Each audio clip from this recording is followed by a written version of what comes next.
1534, and the King of France is a bit angry. The King, Francis I of the House of Valois, was unhappy because overnight posters had sprung up across France denouncing Catholicism and its practices as evil. The King, who was a devout Catholic, was horrified, mostly because he'd been quite tolerant of the nascent Protestant movement up until now, and also because one of said posters had been stuck to his bedroom door. Francis could no longer tolerate Protestantism, and so he rounded up those responsible and also some who weren't responsible and burned them at the stake. The persecutions led to many Protestants, the most notable being John Calvin, fleeing to Switzerland. His religious persecutions continued throughout the rest of his reign, which would end in 1547. Due to death. He was succeeded by his son Henry II, who continued the persecution of Protestants. He created a new court for the prosecution of heresy called the Burning Chamber. Henry wasn't exactly a good friend to the popes either though. He boycotted the Council of Trent, the church's first attempt at creating a united response to the rise of Protestantism, and he also stopped giving the pope money. There were two reasons for this. The first was that Henry wanted the response to Protestantism in France to be a French one, and second, the neighbouring Holy Roman Empire also had issues with Protestants and Henry didn't want to help the Habsburgs. Why? Because war. Henry had continued his father's wars against the Habsburgs, which came to an end in 1559. It was fairly inconclusive, and to celebrate peace, Henry decided to hold a jousting tournament. He opted to take part in the jousting himself and swiftly got a lance to the eye. He would soon succumb to his wounds and the throne passed to his young son, who was crowned Francis II.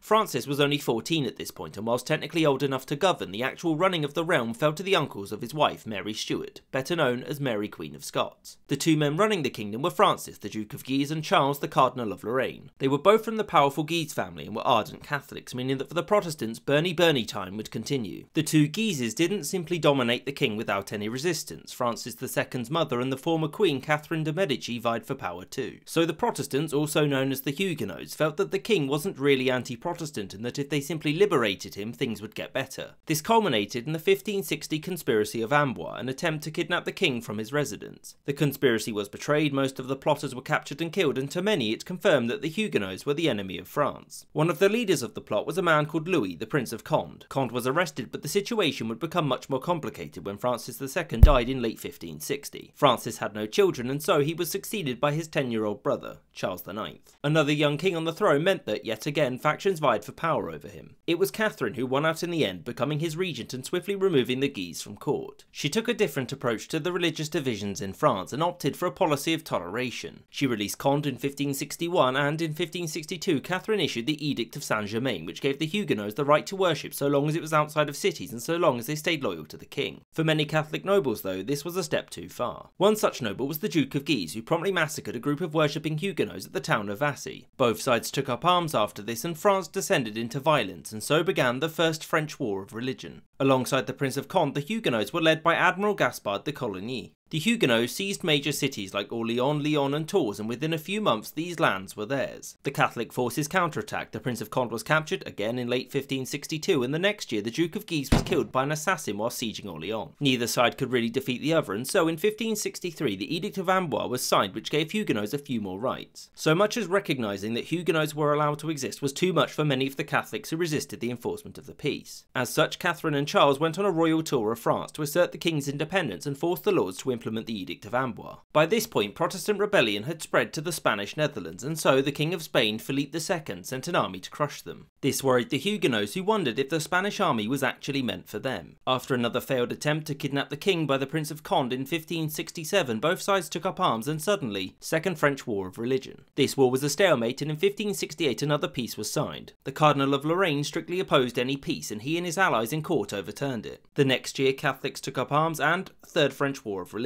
The third religious war was much bloodier than the first two, mostly because of foreign support for both sides, but yet again no side could defeat the other. It did see the death of Conde though, leaving Coligny in charge of the Huguenots. Peace was made in 1570 and the Huguenots were given near equality legally, but the problem remained: the Catholic population of France didn't want the Protestants there. The Huguenots were also now given formal control over several important cities, the most notable being La Rochelle. Coligny soon after became a trusted advisor to King Charles, and thus Catherine was sidelined. Charles also opted to have his sister marry married to the Protestant King Henry of Navarre. Navarre, in case you were wondering, is here. All of the most prominent Huguenots went to Paris to attend the wedding on August the 18th in 1572. 4 days after the ceremony, Coligny was shot but survived. Tensions exploded in the city, and 2 days later, on August the 24th, St. Bartholomew's Day, many Protestant leaders, including Coligny himself, were murdered. This was followed by the people of Paris taking to the streets and murdering any Huguenots they could find. Over many weeks, violence spread throughout France, and many thousands of Huguenots were killed in what is known as the St. Bartholomew's Day Massacre. Henry of Navarre was spared though when he promised to convert to Catholicism. The massacre severely weakened the Huguenot side by depriving them of decent leadership, but still, War No. 4 broke out. It ended the same way, nobody could win, and in 1573 they made peace. The next year another war broke out because at this point, why not? During this war, Charles IX died and Catherine took up the regency until her third son, who had just been elected the King of Poland-Lithuania, could return to take the throne. He got back in 1575 and was crowned King Henry III. His reign got off to a great start when his younger brother and heir, Francis, rebelled against him and made an alliance with the Huguenots.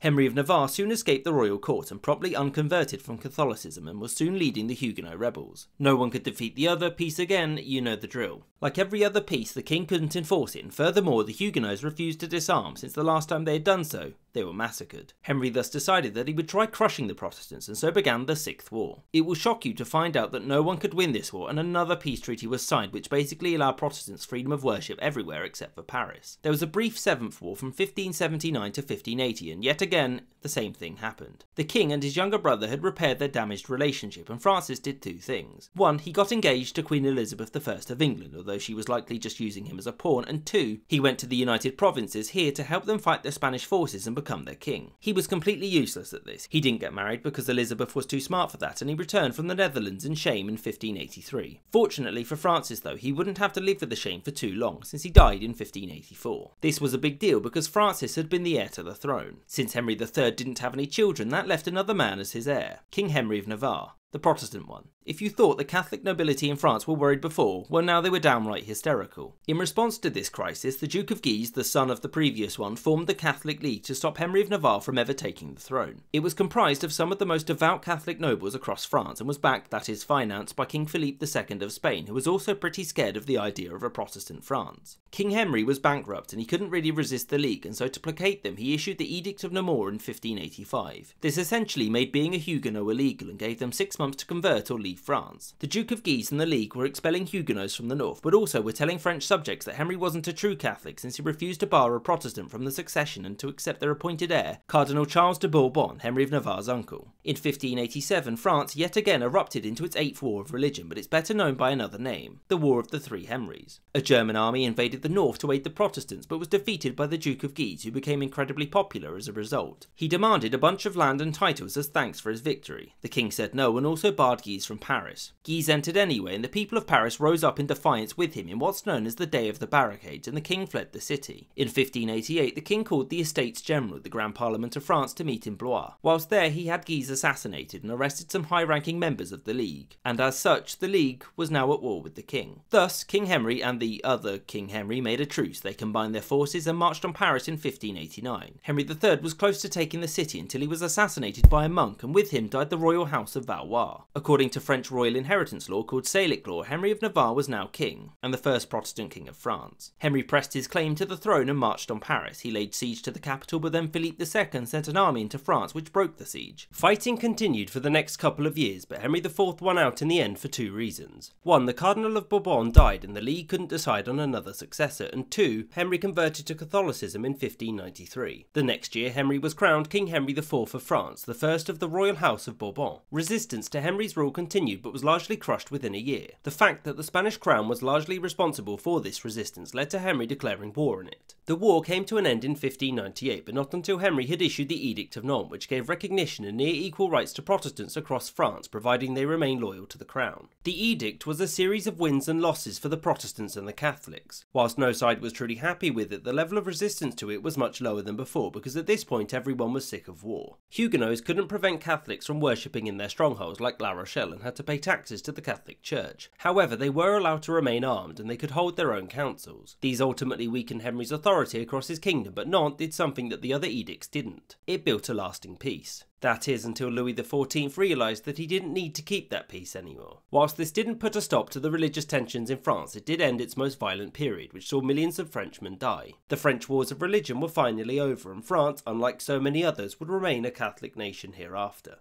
I hope you enjoyed this episode and thank you for watching, and a special thanks to Winston Kaywood, Adam Harvey, Sky Chappelle, James Bisonet, Azarka Flash and Henry Rabon. If you'd like to learn more about the French Wars of Religion, then there's a couple of recommended books in the description below.